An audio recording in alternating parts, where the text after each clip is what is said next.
Hello, Texas, and thank you for listening to our presentation on Coordinated Early Intervening Services, CEIS, and Comprehensive Coordinated Early Intervening Services, CCEIS. This is the standard TEA disclaimer, stating that this is TEA's current understanding of the process and it does not constitute legal advice. The items we'll be covering today in this presentation are CCEIS, CEIS, reserving those funds, reporting the students served with those funds, how it affects MOE voluntary reduction, and I'll go over some dates to remember and give you some contacts for the program side of things. Let's get started. What is CCEIS? CCEIS is an acronym that stands for Comprehensive Coordinated Early Intervening Services. CCEIS is a mandatory requirement when an LEA is identified as having significant disproportionality. When a school district is identified as having significant disproportionality, they are required to reserve 15% of their IDEA B funds for CCEIS activities. That 15% is a sum of your IDEA B formula and your IDEA B preschool funds. The CCEIS process begins when the Division of Performance-Based Monitoring notifies LEAs who are identified as having significant disproportionality. Now, within 30 days of receipt of that notification letter, you are required to complete an online survey indicating which year you plan to reserve funds and which year you plan to serve students. You must reserve 15% of your IDEA B formula and IDEA B preschool funds.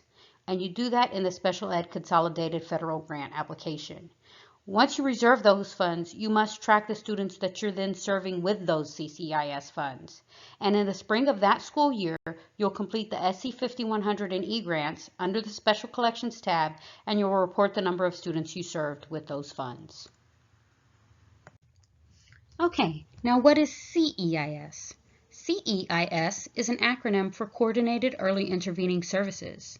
This is a voluntary action taken by any LEA that chooses to use up to 15% of their IDEA B funds for intervention services to a defined group of at-risk students who are not yet identified as students with disabilities. So CCEIS is the required one, and CEIS is a voluntary action.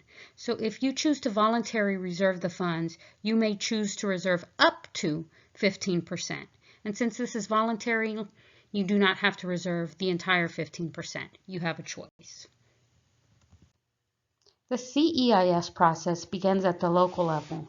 You will identify the need to voluntarily reserve funds.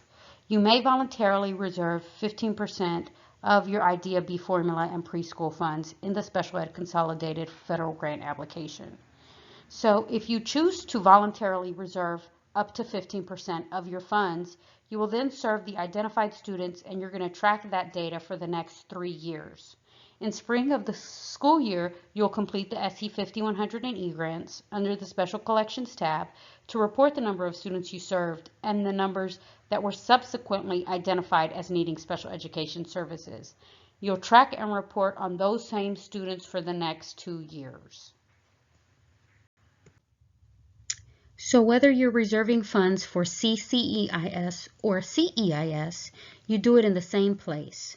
You'll log into TIL, into the eGrants application, and you'll go to the Special Ed Consolidated Grant application, federal, not state, and then you'll click on the link to get into the grant application. You'll go to the Program Budget section, and you'll see listed the BS 6016 Fiscal Compliance Requirements. Once you go into the BS 6016, you'll scroll down to Part 2 to reserve the funds. Here's a clip of what it looks like. You will choose your LEA name, and then from the drop-down menu, you will choose whether it's CEIS or CCEIS.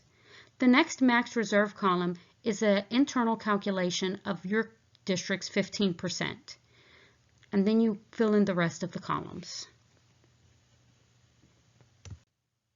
Okay, so now that you've reserved your funds on the BS 6016, you're going to track those students, and in spring, you'll report the students served, whether it's CCEIS or CEIS.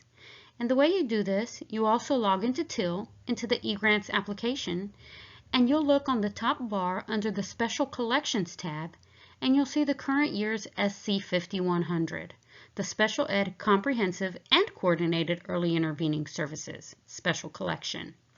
Section A is for the school districts who have voluntarily reserved CEIS funds, and Section B is for those who were required to reserve CCEIS funds.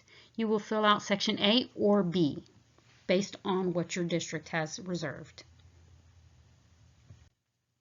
If your school has chose to voluntarily reserve the CEIS funds, they'll complete Section A of the SC 5100. This consists of 4 separate questions. The first one's asking if your LEA reserved voluntary CEIS funds in the current year, then you complete Section A and enter a number on the number of students that were served with those funds. A2 is asking the subset of those students reported in A1 who also received special ed or related services in the current school year. Remember, these funds are tracked for 3 years. So A3 is asking from the subset of students reported in the prior year, how many received special ed or related services this year? So from what you reported last year, how many received special ed services this year? And A4 is tracking the 3rd year of the students from the subset of students reported 2 years previous, who's receiving special ed or related services in the current year. Section B applies to those schools who were required to reserve CCEIS funds. And here in Section B, you'll report the CCEIS students that were served with the funds. If you were required, you must complete Section B and you must enter a number in B2. If any of the CCEIS funds were used to serve students with disabilities, you'll also enter a number into B1. 0 is an acceptable response for B1, but not B2, because CCEIS funds cannot be used exclusively for students with disabilities.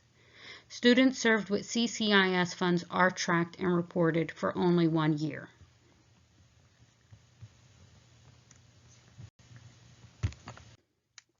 Another thing I wanted to bring to your attention is the interaction between CCEIS and CEIS funds and the IDEA B MOE voluntary reduction amount a district can take. So MOE voluntary reduction and CEIS are connected a little bit. To be eligible to take a voluntary reduction, a LEA must meet 3 criteria. You have to have an increase in your formula funds from the previous year. Your special ed determination status must be meets requirements, and you cannot be identified as having significant disproportionality. Now, if an LEA reserves CCEIS or CEIS funds, it will affect the amount that the LEA can claim for the IDEA B LEA MOE voluntary reduction. An LEA reserving required CCEIS is not permitted to claim the MOE voluntary reduction in the year identified, nor in the year that the funds are reserved. So as mentioned on the previous tab, if you're identified as having significant disproportionality, you do not qualify for the voluntary reduction. Now, an LEA reserving voluntary CEIS and claiming the voluntary reduction, you'll take the sum of the 2 amounts but cannot exceed the lesser maximum for either. The lesser maximum for either. What does that mean? Well, here's how the voluntary reduction calculation works. The first thing you're going to do is you're going to calculate your maximum MOE voluntary reduction amount by taking 50% of the increase of IDEA B formula grant money compared to the prior year. So if you had $20,000 last year and you have $25,000 this year, your increase is $5,000, and 50% of that would be $2,500. The next thing you'll do is you'll calculate the maximum CEIS amount, and that'll be 15% of the sum of your formula and preschool grant for the current year. So if you received this year $25,000 in formula and $5,000 in preschool, you received $30,000, you'll take 15% of that, and that's your maximum CEIS amount. Now you'll take the lesser of the 2 numbers. So whichever is less, you'll take that number, and then you're going to subtract any CCEIS or CEIS funds that are reserved, and the amount remaining is the actual amount that the LEA can claim for voluntary reduction. Here are a few dates for you to remember. Typically in late fall or early winter is when the Division of Performance-Based Monitoring notifies LEAs who are identified as having significant disproportionality. 30 days after that notification will be the deadline for those LEAs that are identified to submit the survey response indicating which year they will reserve funds and which year they will serve students. Then comes spring or May is when the special ed consolidated grant application opens so the LEAs can go in and reserve those funds. April 1st is when the SC 5100 opens, and that's where LEAs are going to report the students they served. And May 31 is the deadline for LEAs to submit the students served on the SC 5100. The Division of Federal Fiscal Compliance and Reporting, we are responsible for collecting the student served data and making sure that school districts who are required to reserve the funds do that. If you have questions about the program side of things, the performance-based monitoring data team calculate and assign the SD determinations to LEAs, and this is their contact information.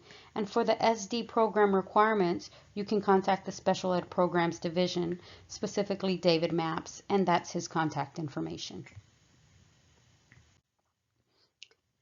If you have questions for us about the reserving of the funds or reporting of the students, you can reach us at Federal Fiscal Compliance and Reporting Division at this email address, compliance@tea.texas.gov.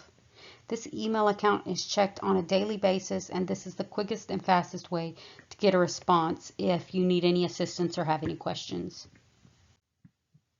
Thank you for attending.